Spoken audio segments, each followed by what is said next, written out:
Okay. That's Om. right.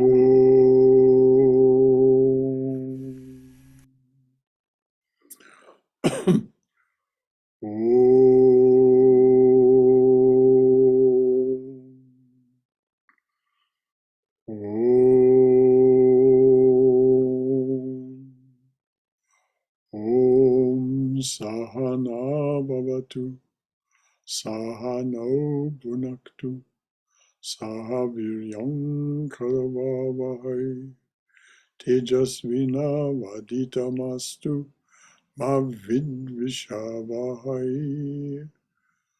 Om Shanti Shanti Shanti. May the Divine Being look over us lovingly as a mother and father.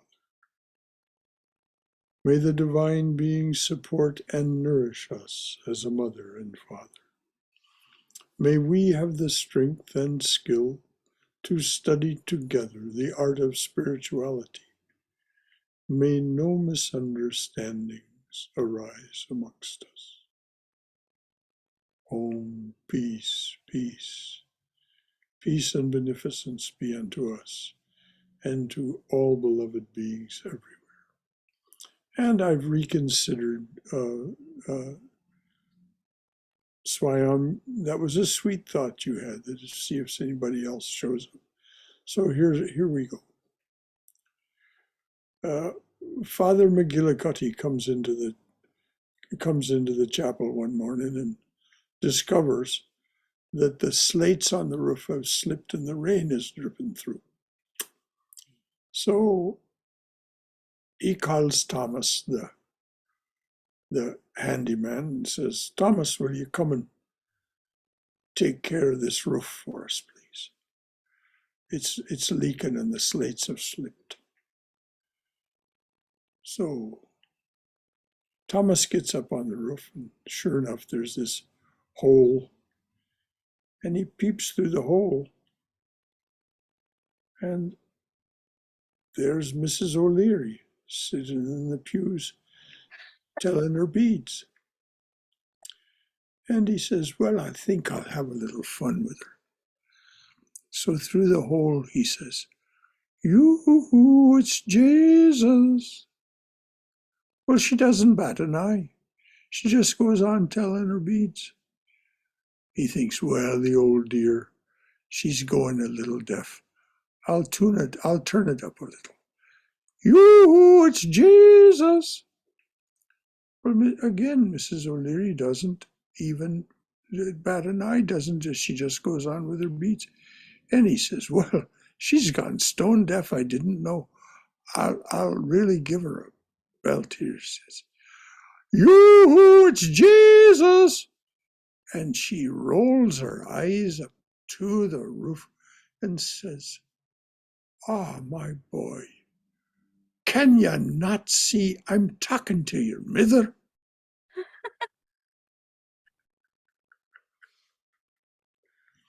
That's Well, she right. believed it was Jesus after all, but she just was busy. Can you not see I'm talking to your mither? She was saying her Hail Marys. That's so funny, Brother Shankara. It is. So, with that, let us not take any more time. We'll go ahead. Okay. So two more people did join Brother Shankara. So I saw that, yes. Brahmadas and Kat. So from my recollection, I think we were somewhere in the middle of page 42. But I Just go right ahead. okay.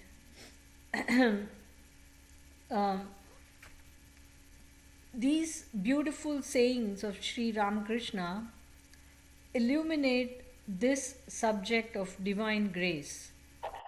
He explains as to how do we know that grace has been operating. It is like the breeze that blows all the time. In Calcutta, on the Ganga, we have boatmen carrying merchandise. When the tide is low and when the boat is loaded and ready, They just wait. Soon, high tide sets in. Then they weigh anchor, unfurl the sails, and the wind and the tide carry their boats onward. But they must be watchful to recognize when the tide sets in, and watchful too to unfurl the sails. If they are sleepy and alertless, they must wait another 12 hours till the next tide comes, and the tide will come again. So be alert. Take the tide at its flow. Sri Ramakrishna elucidates the subject further by saying that the breeze is blowing all the time. Why is your boat not going forward? What is wrong with your boat when the other boat is steadily going forward? The fault lies not with the breeze but with you, with your want of alertness, with your failure to unfurl your sails. Catch the breeze by unfurling your sails.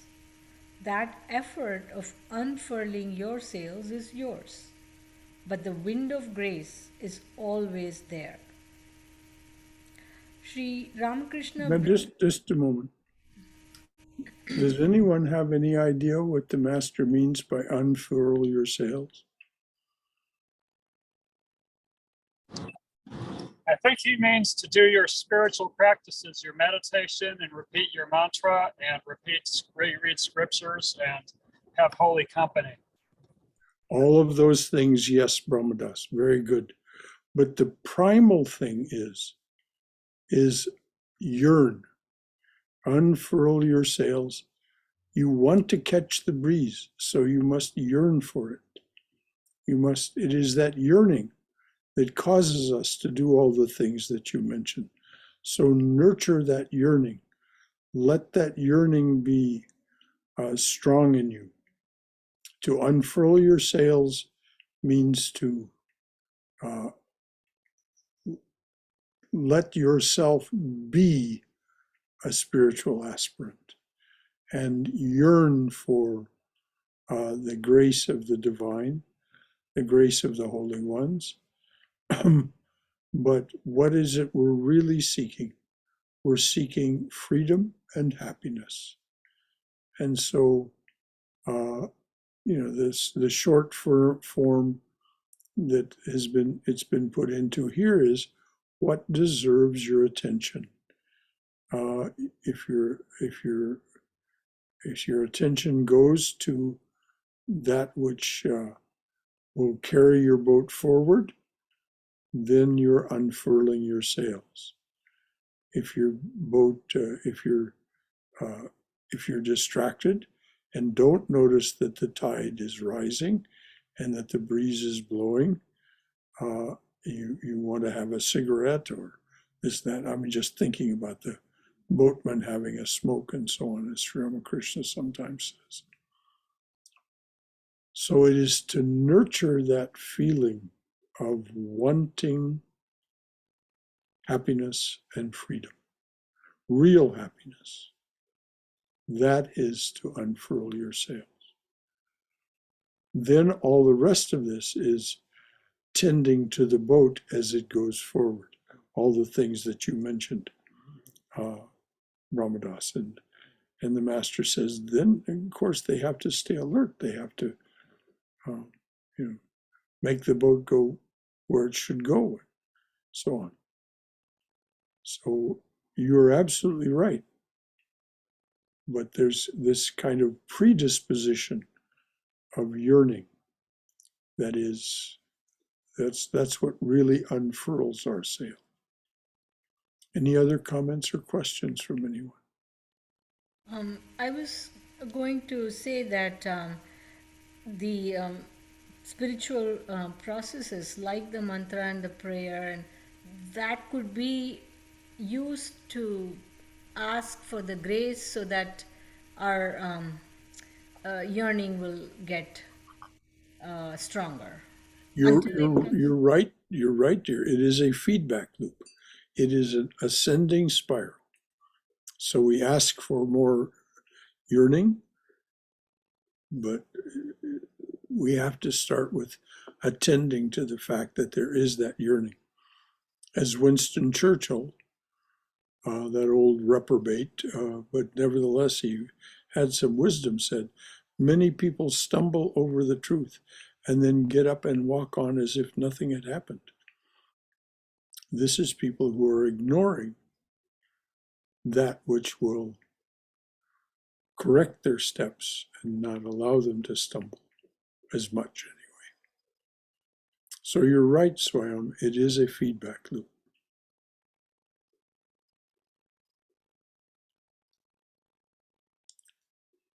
Anything else from anyone? The wind of grace is always there. Amen. All right, dear, please read on.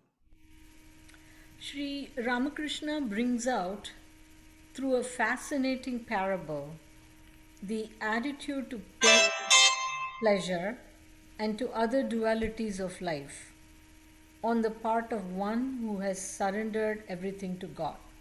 This is from Gospel of Sri Ramakrishna. Pain and pleasure are inevitable in a body. He who has realized God has dedicated his mind and life, his body and soul to God. When Rama and Lakshmana went to take their bath in the Pampa lake, they thrust their bows into the ground. Coming out of the water, Lakshmana took out his bow and found its tip stained with blood. Rama said to him, "Look, brother, look. Perhaps we have hurt some creature." Lakshmana dug in the earth and found a big bullfrog. It was dying. Rama said to the frog in a sorrowful voice, "Why didn't you croak? We should have tried to save you. You croak lustily enough when you are in the jaws of a snake." The frog said, "O Lord, when I am attacked by a snake, I croak saying, 'O Rama, save me, O Rama, save me.' This time I found that it was Rama who was killing me, so I kept still." Again, the doubts of the mind will not disappear without His grace. Doubts will not disappear without self-realization. But one need not fear anything if one has received the grace of God. It is rather easy for a child to stumble if he holds his father's hand. But there can be no such fear if the father holds the child's hand. A man does not have to suffer any more if Now God. let's just not rush past that. The master just said something so very, very important. If we hold on to our spiritual practices, we may fall. We may fall away from them. We may stumble. But if we give the power of attorney to Sri Ramakrishna and say, "Here, you take my hand, you pull me on, you take my hand, you pull me on," then even if you stumble, you will not fall. Even if you begin to stray, but have prayed, "You pull me on," given the power of attorney, then you will not stray.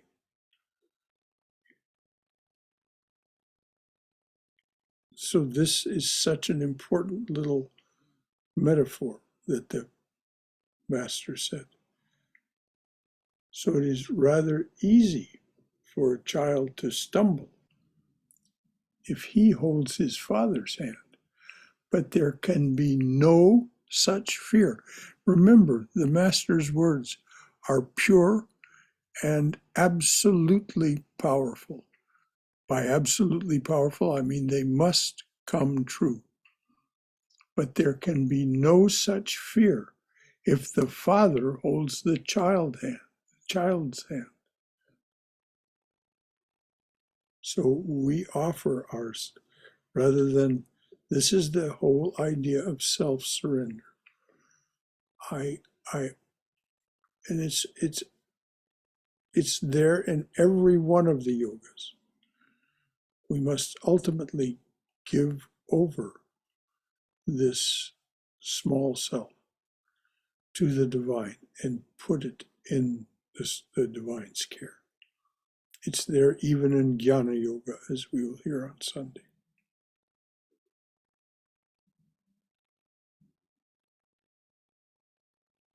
Anything else from anyone? Brother Shankara, in that previous parable, um, I was wondering the fact that the frog recognized that it was Rama who had put his bow on the ground. Is that sort of considering that the frog had unfurled its sail? So when the bow Yes, yes. What does the frog say? If a snake gets me, I croak, Rama, Rama, save me. And of course, Rama then is obligated to save him. So yes, he was depending on Rama, not on himself. If he croaked when the snake grabbed him, he didn't croak, let me go, let me go.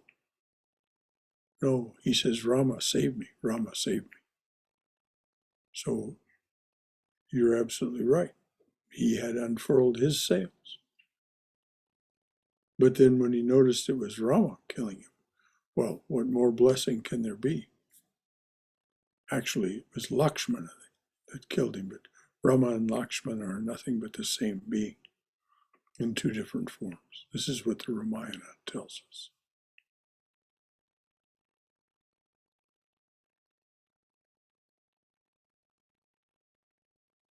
Very good, Swami. That's exactly right. The frog had unfurled his sails. He wasn't depending on himself.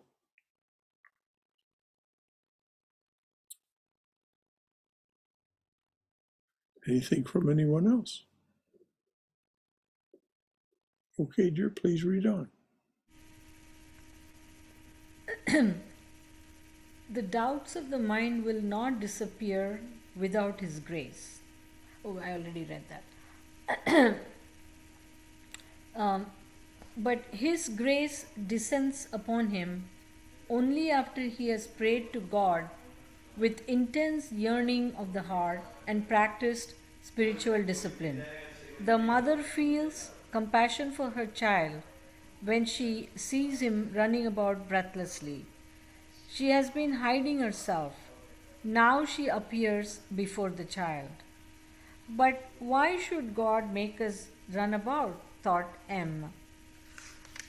Immediately Sri Ramakrishna said, it is His will that we should run about a while. A Then little.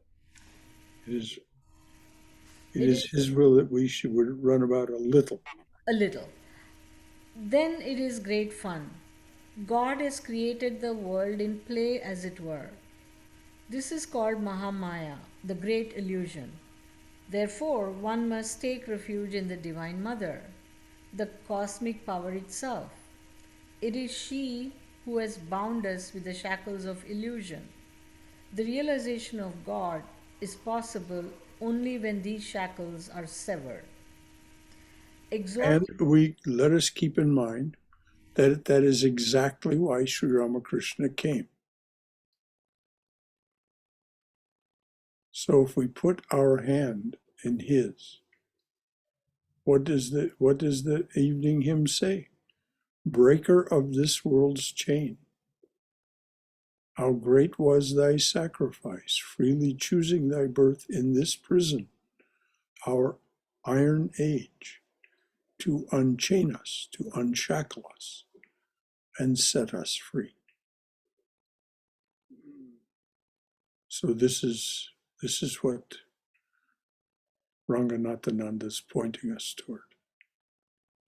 Depend on the divine. And don't worry about the fact that the divine being has made this world in play. Just say, okay, I'll play as long as you want me to, beloved. I'll do as you would have me do. Thy will be done. But keep your hand in the father or mother's hand, depending on how you feel about it. You'll notice that Sri Ramakrishna he switches the pronouns back and forth, he, she, because it really is genderless. It just appears within our experience as masculine and feminine. Oing, ring. Anything else? Anything more, Swayam? No, Brother Shankara. That's good.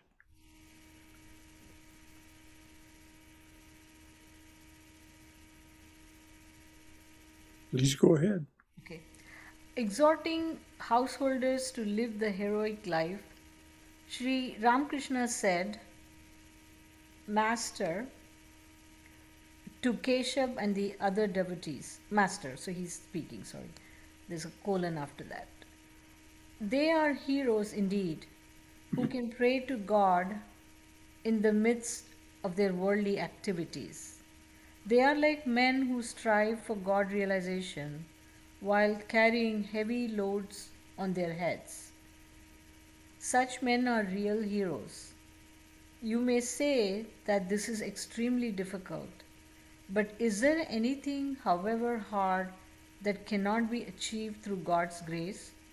His grace makes even the impossible possible.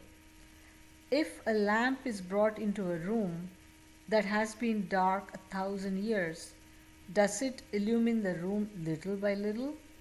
The room is lighted all at once. Now let's just go back and read that again, dear.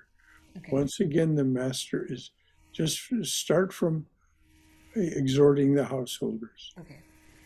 Exhorting householders to live the heroic life, Sri Ramakrishna said to Keshav and to other devotees, they are heroes indeed, who can pray to God in the midst of their worldly activities. They are like men who strive for God realization while carrying heavy loads on their heads. Such men are real heroes. Now, just stop for a moment. Brahmadas, you are a real hero. Catherine, you are a real hero.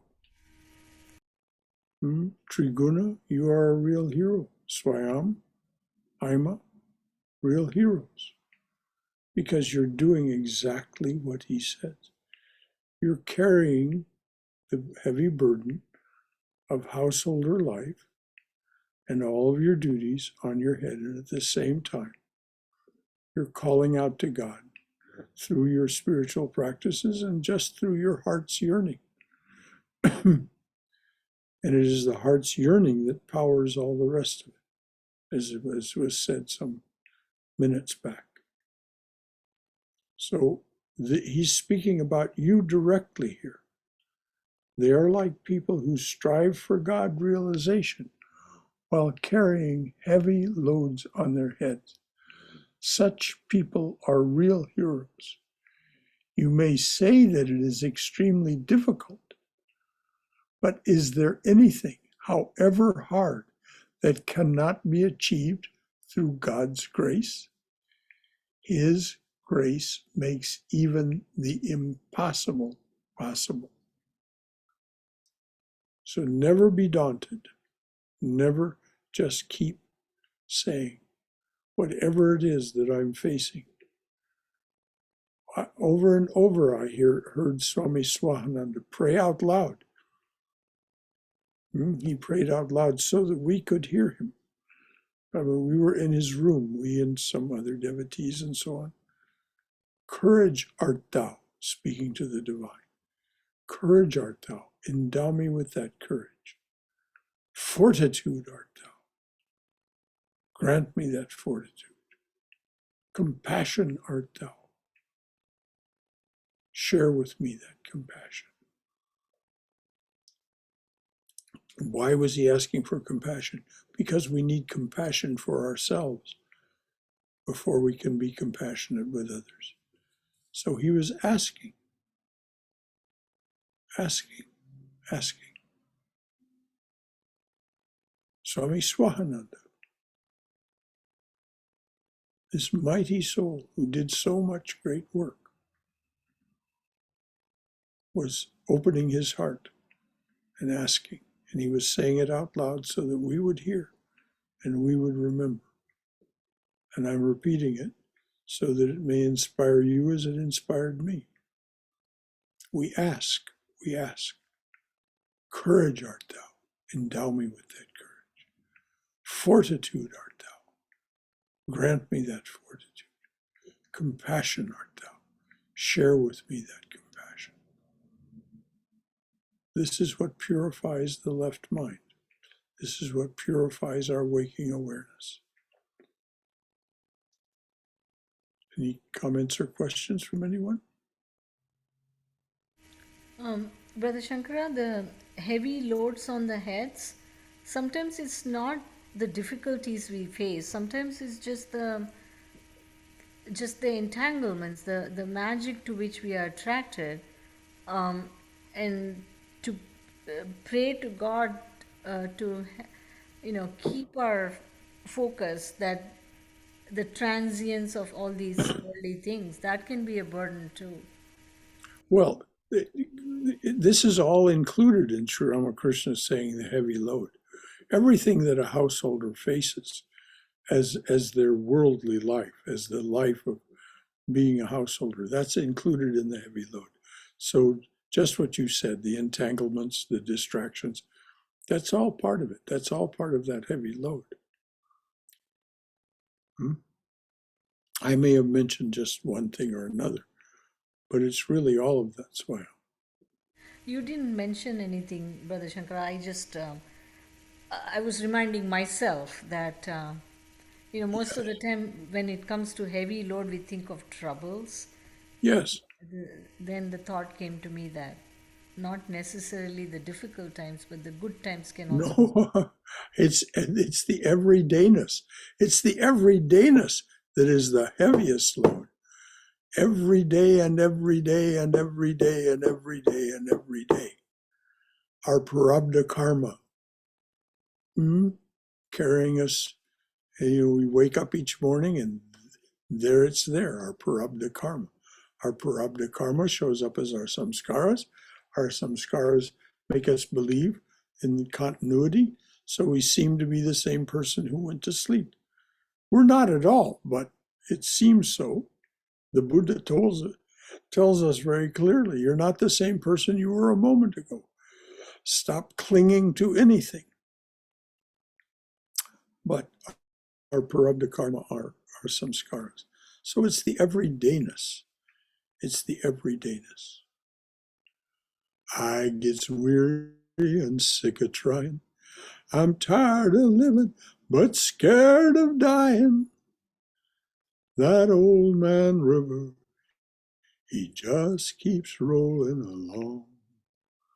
That old man river is the river of life, the river of Brahman, the river of the truth of our being. So that the intent of that song is to instruct us to be more like the old man river. You and me, we sweat and strain, bodies all aching and racked with pain. Tote that barge, lift that bale, get a little drunk and you'll land in jail.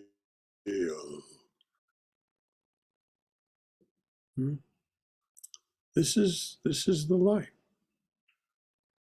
I get weary and sick of trying. Doesn't matter whether it's troubles or just hard work or just the everydayness. It's really the everydayness that gets to us after a while.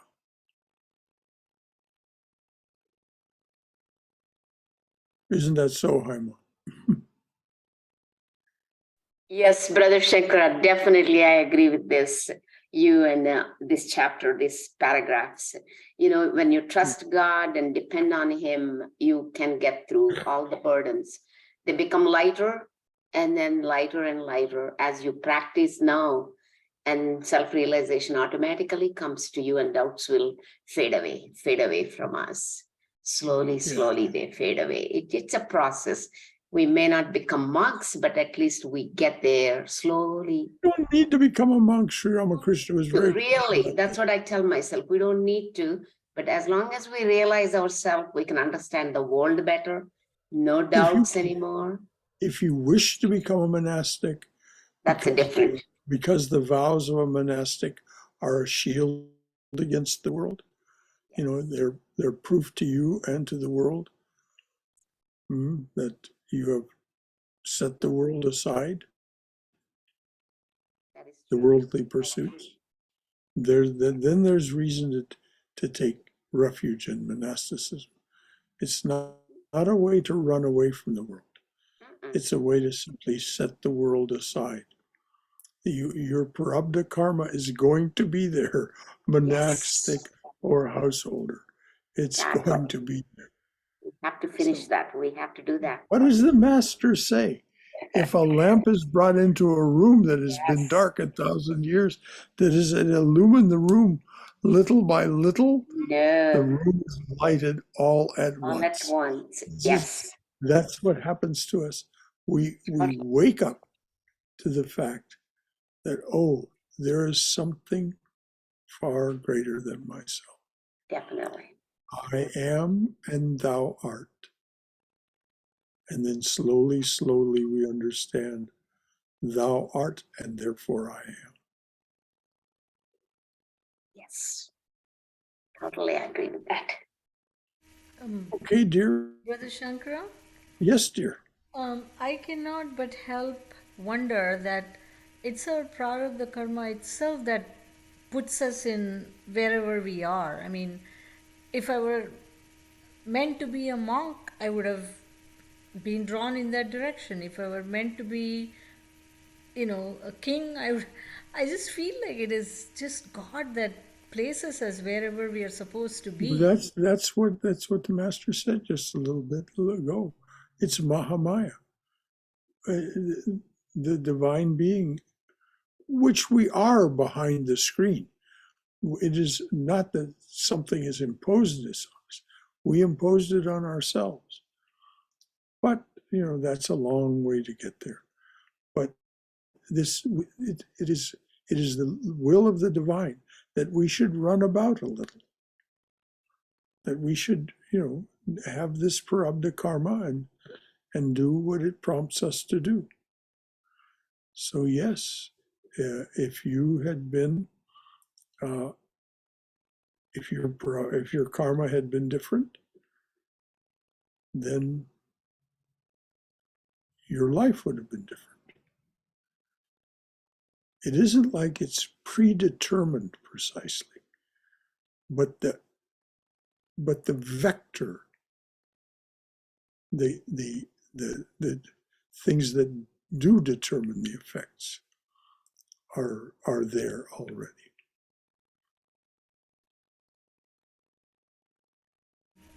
I vaguely recall that when I was uh, somewhere, 10, 11, that age, I did get drawn to path of, I don't know whether I should say sannyasi, but this sort of, you know, uh, to learn, become fully vested in a spiritual path, reading the scriptures, and that I was drawn to that. But then I ended up becoming a doctor. So, Well, dear heart, there's no conflict there.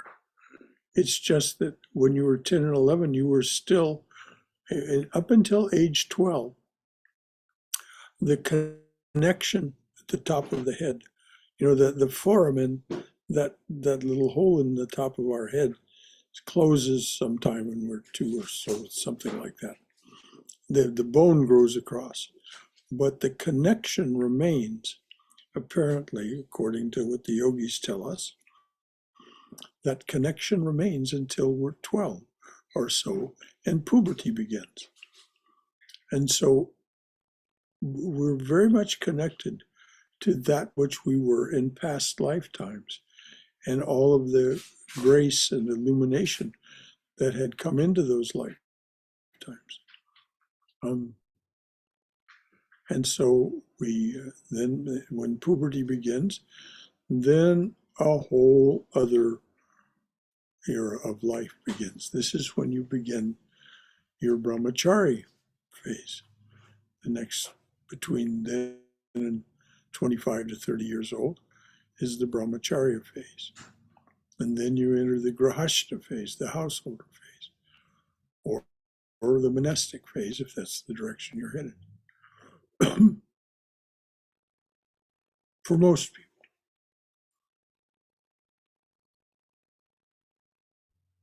So you're just exactly right, Swami. It was all there, but then your prarabdha karma, when you hit puberty, all that kicked in, and away you went and became a doctor, which is a grand thing. What an exercise in self-discipline it is to become a doctor. I just had 2 young doctors here on Sunday afternoon, Pritam and Nicole. He's Indian, she's American. They married after they met in medical school. Now she's an emergency room doctor, and for the time being, he's not practicing. He's working for the CDC. But it confounds me how anyone ever survives internship. It requires such dedication. The whole process is meant to wash you out. It's meant to separate the faint-hearted from the truly determined. So I bow down to you for having become a doctor. It's really quite an achievement. And so nothing to be, it's just exactly the effects that needed to happen. But it required a great deal of self-discipline. As you know, as you went through the process, you saw a lot of people wash out. Isn't that so? Yes, and I have come this close to quitting so many times. Yes. Well, of course. It's a very difficult path.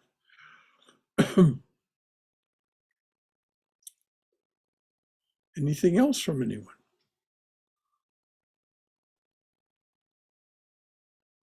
All right, dears. Let's read on. These reassuring words gladden the hearts of Keshav and the other householder devotees. Among the disciples of Sri Ramakrishna, the life story of the Bengali dramatist and intellectual Girish Chandra Ghosh illustrates a unique form of the operation of divine grace. Along with his literary and dramatic genius, Girish was not only a man of the world, but had also a more than healthy share of the drink and sex and other vices. As a matter of fact, he said, as much of that as he could do, he did. All of that. He was as dissipated as a man could be. He was just a complete reprobate. Drink and sex and other vices, the Swami summarizes it. Okay? He was also an agnostic with scant respect for religion and saints, but he could act the part of saints with consummate ability in his dramas. Sri Ramakrishna attended several of the plays at the Calcutta Star Theatre conducted by Girish, in company with one or more of his disciples, some of whom knew Girish personally. Sri Ramakrishna was charmed with the performances. He used to go into ecstasy often, and he soon discovered some unique spiritual qualities behind the worldly exterior of Girish. Girish was not spiritually drawn to Sri Ramakrishna in the beginning, but used to greet him in the formal fashion and treat him as a distinguished guest at his theatre. But slowly, the intensely human and winsome ways of Sri Ramakrishna began to draw Girish closer and closer to Sri Ramakrishna. Now notice the words that the Swami used. These are Ranganathananda's very words. But slowly, the intensely human. Sri Ramakrishna was a human being. We can identify with him. He was the intensely human and winsome ways. Sri Ramakrishna was so sweet and so playful and so creative himself. This is what first drew Girish's attention. So slowly, read that again, please, dear. But slowly. Girish was not spiritually drawn to Sri Ramakrishna in the beginning, but used to greet him in the formal fashion and treat him as a distinguished guest at his theatre. But slowly, the intensely human and winsome ways of Sri Ramakrishna began to draw Girish closer and closer to Sri Ramakrishna. On one occasion, when Sri Ramakrishna was about to give some spiritual instruction to Girish, the latter said, "I don't want to listen to instructions. I have myself written many instructions. They are of no use to me. Please help me in a more tangible way if you can." This remark pleased Sri Ramakrishna, and he asked Girish to cultivate faith. As time passed, Girish's devotion to Sri Ramakrishna deepened. He felt the need of a guru who would silently mold his life. Due to his bohemian nature, he combined this reverential attitude with his old irreverence, and there were occasions when he hurled insults at Sri Ramakrishna, drank in his presence, and took liberties which astounded Sri Ramakrishna's other devotees. But Sri Ramakrishna knew that behind such rough exterior, Girish was a sincere and faithful seeker of the heroic type. Therefore, he never gave Girish a set of do's and don'ts, including exhortations against his drinking. But he gave him his pure love and expressed appreciation of his many positive virtues and talents, and encouraged him to continue his service of humanity through his literary and dramatic talents. And his plays are great. He's called the father of modern Bengali theater, Girish Ghosh. He's known as the father. He set the Bengali theater off in a whole new direction by the clarity and purity and elevated and engaging. His plays weren't boring. So many of these yatras that they used to perform were just ritualistic and boring. So many of these dramas.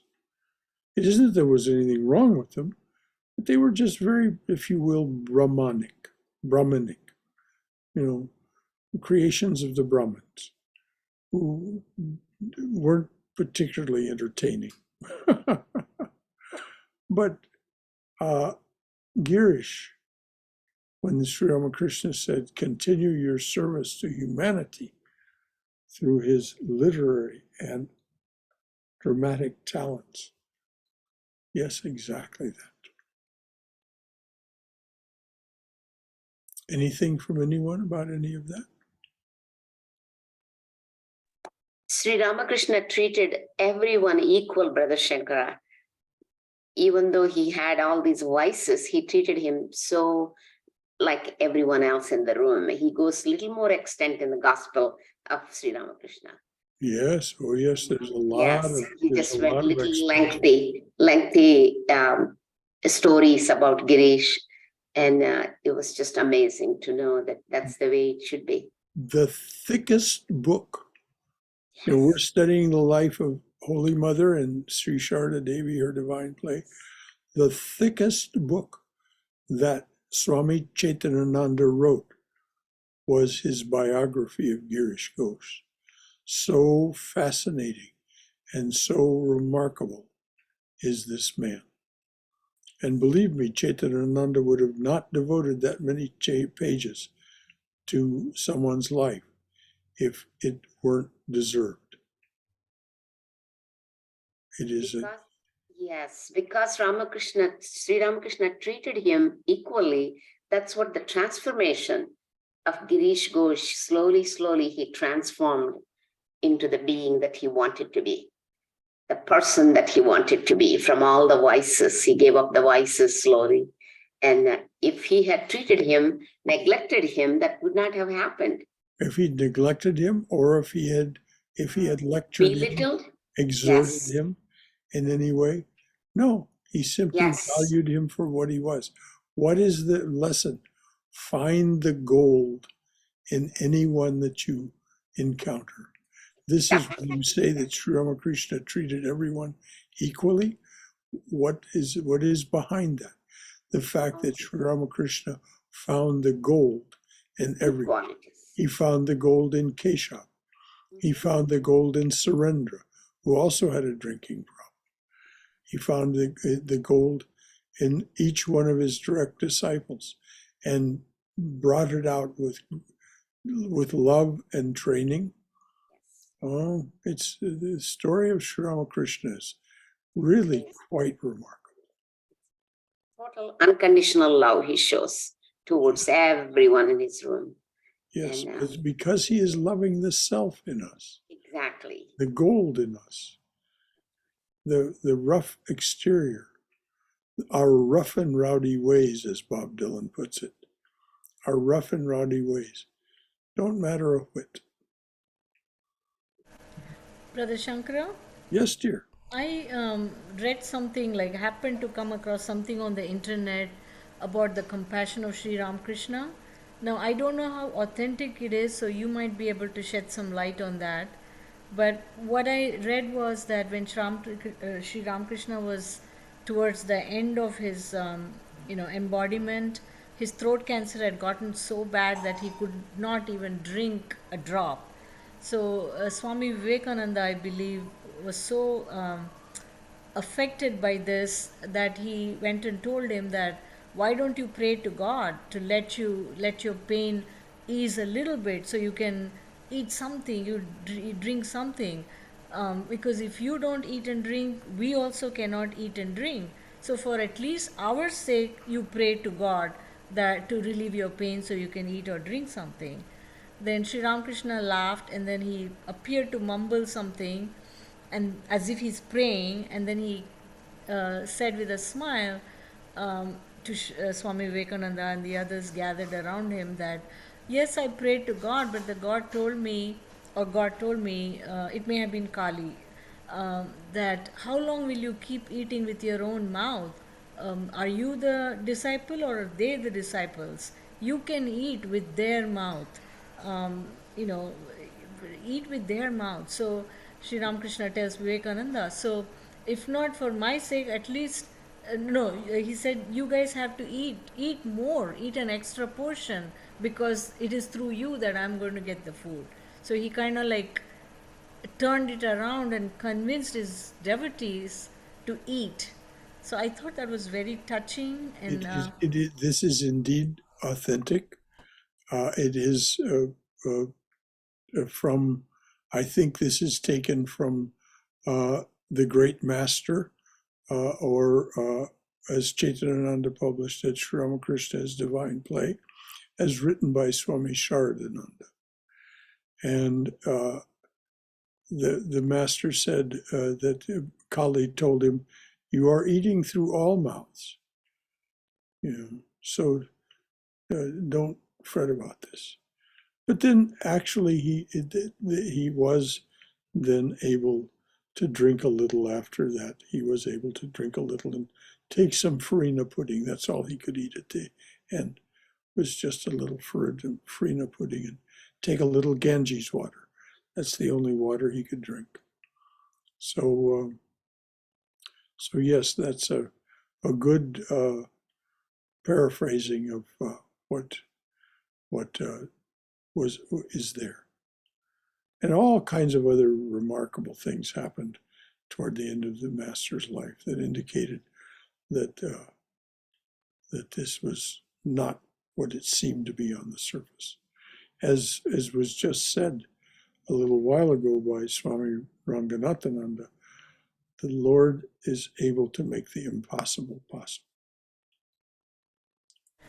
also, what a sweet way to get his devotees to eat. I mean, if he told them, "You eat," I would eat a little Well, extra because you to eat for me. yes, and of course this is exactly what the mother would want. She would want those boys to eat well and be strong, because they were the ones who were going to A, take care of Sri Ramakrishna through his final moments, and B, then carry on. So, very good, dear. Exactly. Anything else before we read on? We've got a few minutes left. We can read on. So we left off at literary and dramatic talents. Okay. He used to bless his actors and actresses after the end of a performance. Sri Ramakrishna used to bless Ramakrishna, them. right.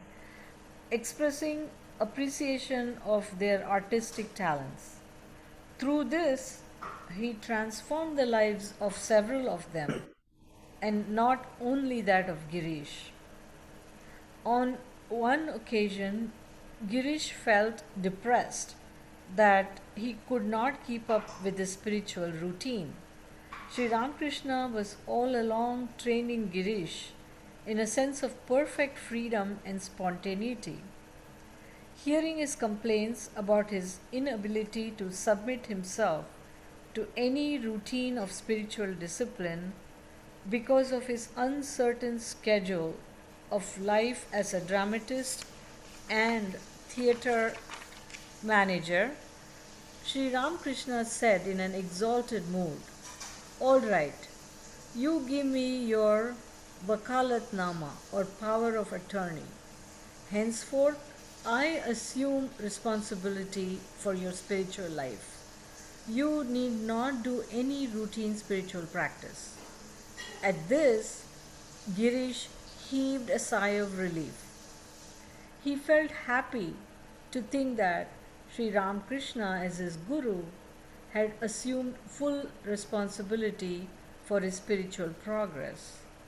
But as days passed, Girish began to realize that by this he had put around his neck a noose of love 100 times stronger than the bondage of routine spiritual practices, and that he had begun constantly to dwell on the thought of Sri Ramakrishna and his divine grace, reducing himself to nothing in the process. His life eventually became a continual meditation on Sri Ramakrishna, which gently, unknown to himself, wiped away all the stain, all the evil practices and habits from his life, including drinking, without Sri Ramakrishna ever once admonishing him to do so. Later, Sri Ramakrishna treated Girish, though still a householder like his other householder disciples, on a par with his monastic disciples. And after Sri Ramakrishna's passing away, Girish referred to himself as the miracle of the divine grace of Sri Ramakrishna. Indeed, he did. It's so funny. You know, this is these stories about Girish. During the time that this transformation was taking place, after he had given his power of attorney to Sri Ramakrishna, he would be drinking wine from a glass. And as he turned the glass up and emptied the glass, what did he see? He saw Sri Ramakrishna smiling at him from the bottom of the glass. The image of the smiling face of Sri Ramakrishna in the bottom of the glass. Not admonishing him not to drink, but simply being there in his exalted presence. And so it got to be, as Ranganathananda so eloquently said, to where Girish couldn't forget the master for a moment. He lived in total recollectedness and became a real saint. I mean, the young monks used to be sent to at least two people that I know in Kolkata. The young monks that came who wanted to know about Sri Ramakrishna, they were sent to two people.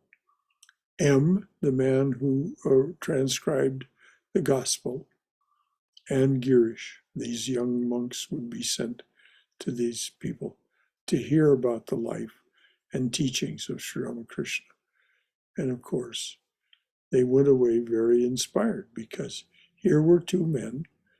M had come to the master as a principal of one of Vidyasagar's schools, very proud of himself, very puffed up young man in his early 30s, maybe late 20s even, because he'd become a principal so young because he was such a great scholar and such a good teacher and so on, and had such a retentive memory. And in their very first meeting, Sri Ramakrishna just reduced him to a puddle. M just was watching himself, his egoistic self, just being dismantled by the master, moment by moment. So the master took a very different tack with M than he did with Girish. But nevertheless, he knew that M would respond appropriately. And he later said that M, the being that became M in the lifetime that they shared, the master and M, and the master said of Girish that he had been with Sri Chaitanya. He said, "Oh, I see you in Sri Chaitanya's party." And by that he means part of his inner circle. So his band of minstrels, in other words, his close ones. So M was disassembled and then reassembled. And he later was asked, how did Sri Ramakrishna think of you? And he said, one time he was asked, what about M? And Sri Ramakrishna said, he is my instrument. Well, rather than finding this in any way demeaning, M found it very gratifying. So, anything else from anyone before we close out?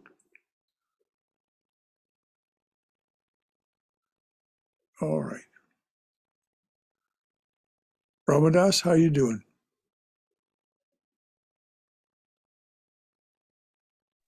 Doing great, thank you. Okay. Triguna, how are you, dear? I'm fine. I'm fine. I'm so glad. I can tell that the other two are fine, so I don't need to ask.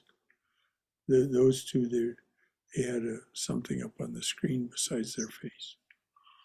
Now, one question about the Ramayana. Why did Rama shoot his arrow into the ground in the first place? He didn't shoot his arrow into the ground. He didn't shoot.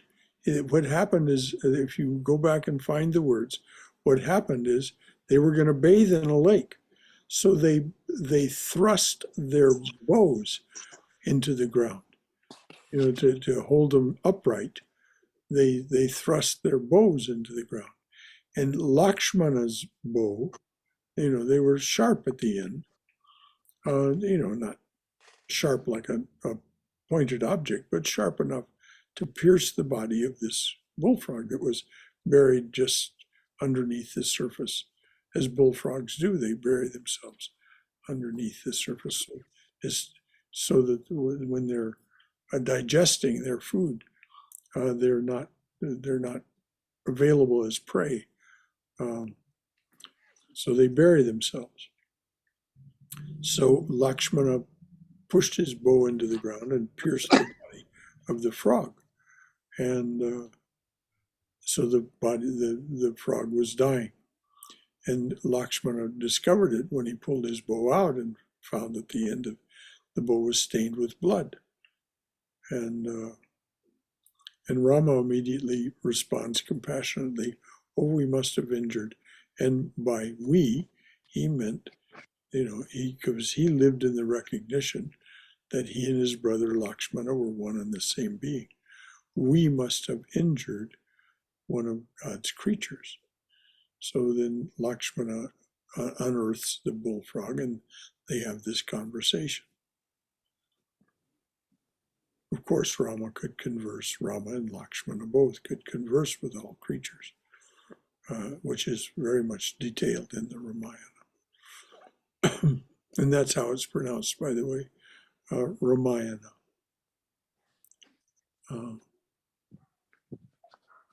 So it wasn't that he shot an arrow into the ground.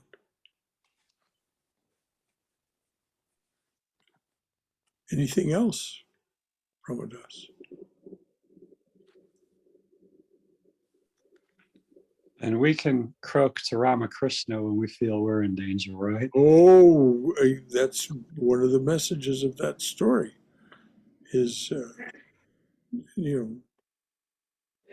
when we're in danger or we feel ourselves to be in the mouth of the snake,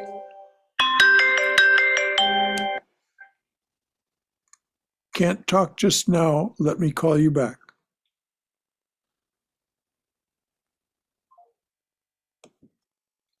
That was Lori. So,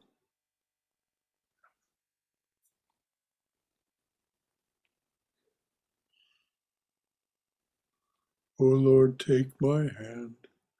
Oh Lord, take my hand. Without thee I may fall. Without thee I may fall. Oh Lord, pull me on. Oh Lord, pull me on. Without thee I may stray. Without thee I may stray. O Lord, take my hand. O Lord, pull me on. Without thee I may fall. Without thee I may stray. O Lord, draw me near. Seat me by thy fire.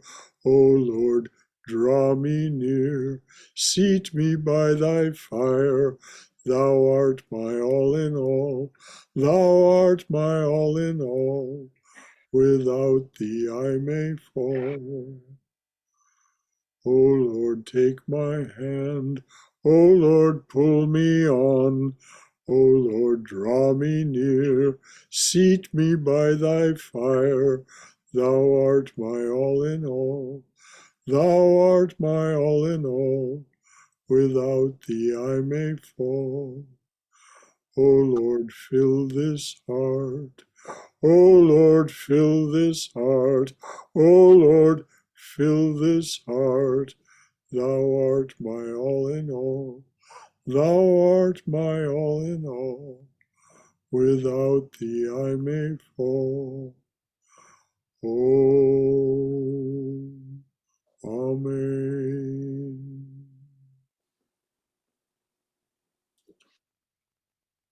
Jai Shri Guru Maharaj Ji Ki Jai. Durga Durga Durga.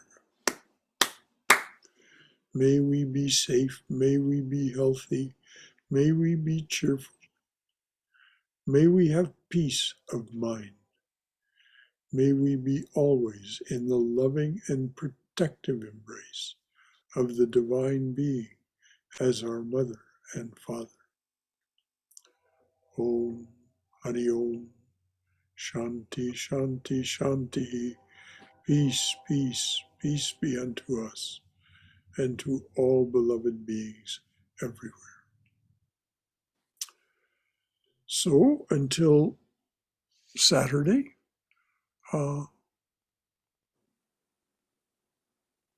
which is our next opportunity to meet when we study how to know God.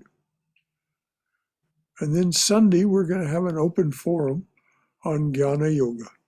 Please join us for that.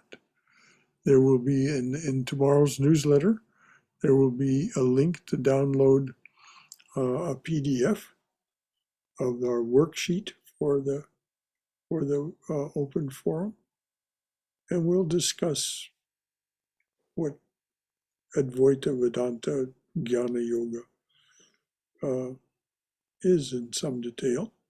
The first 20 minutes or so will be some discussion of the definition of Jnana Yoga, and then the rest of the hour will be devoted to discussion among the congregation. So please join us on Sunday. Anything else from anyone? All right, dears. A great good night to you. Brother Shankara, Yes, dear. I have family coming, so I won't be able to attend the classes Well, from Sunday on. as pleases yourself, dear. I mean, Okay. we just do what we need to do. If you have company coming, take good care of them. This is the divine being coming to you in the form of this company or guest. So that too is the highest form of worship. Thank you. Thank you. She's been initiated by Swami Puteshananda. Ah, very lovely. Mm. Yes. Well, a true sister then. Yes. A true sister. All right, dears. A great good night to us all. May Good we night. all have a Good sweet night, Brother Shankara. Good night. night. Good night.